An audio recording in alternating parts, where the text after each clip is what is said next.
మీకు ఆశ్చర్యపోయే విషయం ఒకటి చెప్తాను. మొన్న నేను సమ్మర్ హాలిడేస్కి పిల్లల్ని తీసుకొని గుజరాత్ ద్వారక దర్శనానికి వెళ్ళినప్పుడు ద్వారక నుండి 12 కిలోమీటర్ల దూరంలో ఉన్న శివరాజ్పూర్ బీచ్కి పిల్లల్ని తీసుకొని సరదాగా విహారానికి వెళ్ళాను. ఆ బీచ్ ఒడ్డున గుర్రాలు అవన్నీ ఉన్నాయన్నమాట. అక్కడ ఒక అబ్బాయి మైనర్, వయసు ఒక 13-14 సంవత్సరాలు ఉంటాయి అంతే.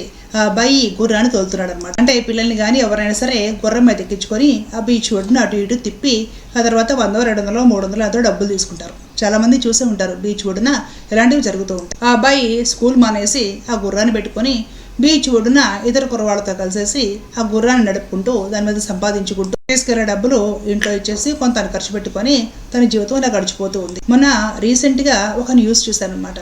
చెన్నై మెరీనా బీచ్లో ఇలాగే సమ్మర్ హాలిడేస్ కాబట్టి ఒక కుటుంబము సాయంత్రం కాస్త చీకటి పడుతూ ఉండగా బీచ్కి వెళ్ళింది సరదా విహారానికి. ఆ కుటుంబంలో 6 సంవత్సరాల పాప ఉంది. ఆ పాప ఒడ్డున ఉన్న గుర్రాన్ని చూసి గుర్రం ఎక్కుతారని మారా చేసింది. ఆ గుర్రాన్ని ఒక 16 సంవత్సరాల పిల్లవాడు మైనర్ నడుపుతున్నాడు అనమాట. ఆ గుర్రం మీద ఆ పాపను ఎక్కించారు. వాళ్ళు అక్కడే ఉంటారు. అంటే బీచ్లో ఆ చివరి వరకు తీసుకెళ్ళి కాస్త వెనక్కి ఎలా 2 రౌండ్లు తిప్పేసి వీళ్ళు ఛార్జ్ చేస్తారనమాట. ఆ అబ్బాయి ఆ పాపను గుర్రం మీద పెట్టుకొని ఆ గుర్రాన్ని నడుపుకుంటూ పట్టుకొని గుర్రం నాడాలు ఆ చివరకు తీసుకుని వెళ్ళాడనమాట. తీసుకుని వెళ్ళిన వాడు ఎంతసేపటికి తిరిగి తీసుకురాలేదు. వీళ్ళు కాస్త ఆందోళనకు గురయ్యారు. కాసేపటికి తిరిగి తీసుకుని వచ్చాడు. ఏదో వచ్చింది కదా అనేసి వాళ్ళు కూడా ఆ పాపను తీసుకున్నారు, దిగారు, బయటకు వచ్చారు. ఏదో వచ్చేసింది కదా పాప, ఆ పాపని గుర్రం మీద నుండి దించారు, తీసుకొని వెళ్ళారు. తర్వాత తెలిసిన విషయం ఏంటంటే ఆ 6 సంవత్సరాల పాప చెప్పిన విషయం ఏంటంటే ఆ పిల్లవాడు గుర్రం మీద ఆ పిల్లని ఎక్కించి బీచ్లో ఆ చివరకు తీసుకుని వెళ్ళి అక్కడ కాస్త మసక్గా చీకటిగా ఉంది, ఎవరు చూడనప్పుడు ఆ పాపని 6 సంవత్సరాల పాపని 16 సంవత్సరాల పిల్లవాడు లైంగిక వేధింపులకి గురి చేశాడు. తాకకూడని చోట తాకడము, పిచ్చి పిచ్చి పనులన్నీ చేయడము, ఆ విధంగా ఆ పాపను బాగా ఇబ్బంది పెట్టి కాసేపు ఆ విధంగా ప్రవర్తించి ఆ తర్వాత మరలా గుర్రాన్ని తిప్పి తల్లిదండ్రుల దగ్గర తీసుకురావడం జరిగింది. ఈ విషయము ఆ పాప తల్లిదండ్రులకు చెప్పిన తర్వాత 6 సంవత్సరాల పాప కదండి, కాస్త నిదానంగా ఇవన్నీ కూడా దానికి చెప్పడం కూడా రాదు. ఎలాగో తెలుసుకొని ఆ పిల్లవాడి మీద పోలీస్ కంప్లైంట్ ఇచ్చేస్తే ఆ పిల్లవాడిని బాల నేరస్తుల గృహానికి తరలించడం జరిగింది. అసలు 15-16 సంవత్సరాలు ఉన్న టీనేజ్ పిల్లవాడికి ఒక పసిపాపతోటి చీకట్లో ఈ విధంగా ప్రవర్తించాలి అన్న విషయం ఎలా తెలుసు? ఎందుకు అలా తయారయ్యాడు? బాగా గుర్తుపెట్టుకోండి. భారతదేశం డెవలప్ అవుతుందని మనం అనుకుంటున్నాం, బాగానే ఉంది. కానీ ఇదే భారతదేశంలో చాలా మంది పిల్లలు ప్రాథమిక విద్యలోనే స్కూల్ వదిలేస్తున్నారు. కాస్త అణగారిన వర్గాలు, కుటుంబ పరిస్థితులు సరిగ్గా లేక, వాళ్ళకి చదువు మీద శ్రద్ధ కలిగించే వాళ్ళు లేక ప్రాథమిక విద్యలోనే చదువు వదిలేసి ఇలాంటి పనులన్నీ చేయడము. ఆ పనులు చేసే సందర్భంలో వీళ్ళకంటే వయసులో పెద్దవాళ్ళైన కుర్రవాళ్ళు ఉంటారు కదా, వాళ్ళతోటి పరిచయాలు, వాళ్ళతోటి స్నేహాలు, చిన్న వయసులోనే వాళ్ళ నుండి వినకూడని మాటలు వినడము. సెల్ ఫోన్లు అందరూ వాడుతున్నారు కాబట్టి వాళ్ళు చూసే అసభ్యకరమైన సీన్స్ అవన్నీ కూడా ఈ పిల్లలకి కూడా, అంటే వీళ్ళతో కలిసి పనిచేస్తున్నందుకు ఈ బాల కార్మికులు అనుకోండి ఎవరైనా కూడా వీళ్ళకు కూడా చూపించడము, అవన్నీ చూసేసి వీళ్ళు కూడా తెలిసి తెలియని వాళ్ళ మాటల్లో ప్రభావంలో పడి అసభ్యకరమైన ఆలోచనలు చేయడము, తద్వారా అశ్లీలమైన పనులు ఎలా చేయొచ్చో చిన్న వయసులోనే నేర్చుకోవడము, ఆ విధంగా చిన్న వయసులోనే నేరస్తులుగా తయారవుతున్నారు. గుర్తుపెట్టుకోవాలి, భారతదేశంలో 100 మంది విద్యార్థుల్లో 29% ఇప్పటికి కూడా బాలికలు పాఠశాల స్థాయిలోనే స్కూలు మానేస్తున్నారు. చదువుకోకుండా ఏవో ఒక పనులు చేసుకుంటూ బ్రతుకుతున్నారు.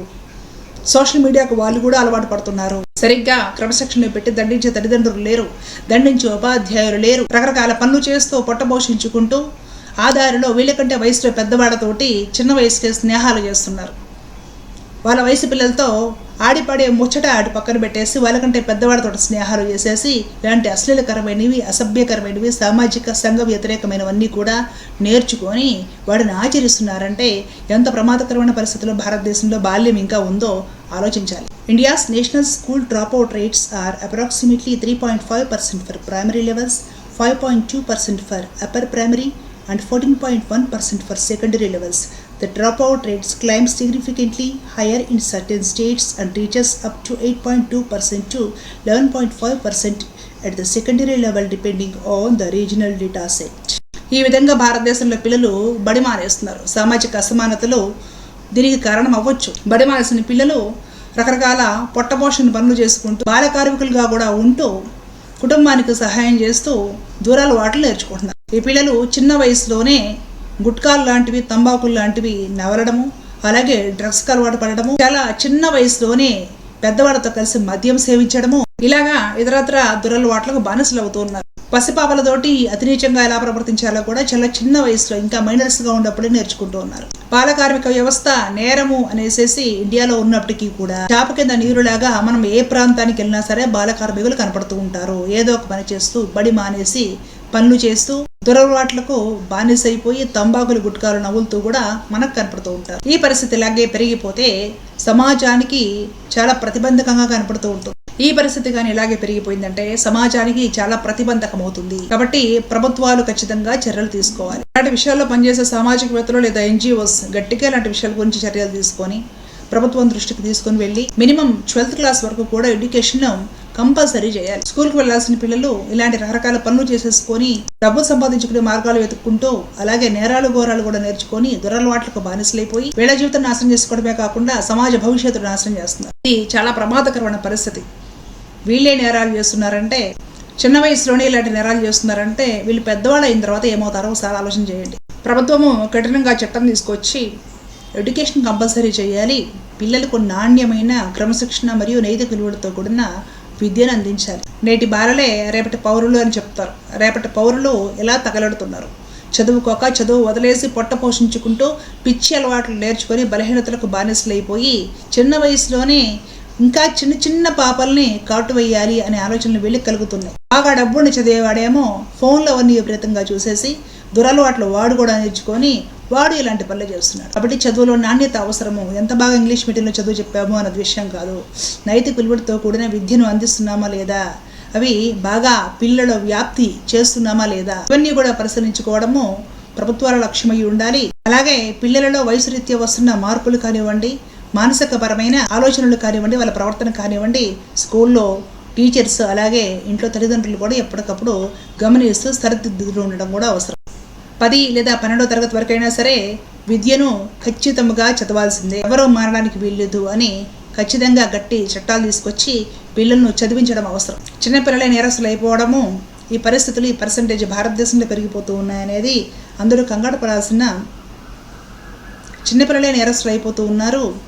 ఈ పరిస్థితులు లేదా ఈ పర్సంటేజ్ భారతదేశంలో గణనీయంగా పెరుగుతుంది అన్నది కూడా అందరూ కంగారు పడాల్సిన విషయము. అందరూ జాగ్రత్తలు వహించి పిల్లల విషయంలో శ్రద్ధ తీసుకోవడం అవసరము. ఇది మన సామాజిక బాధ్యతగా మనం గుర్తించాలి. పిల్లలను చక్కదిద్దే విషయంలో ప్రతి ఒక్కరు కూడా బాధ్యత తీసుకోవాలి. నైతిక విలువలతో కూడిన సమాజాన్ని మనమే రూపొందించుకోవాలి. జై హింద్.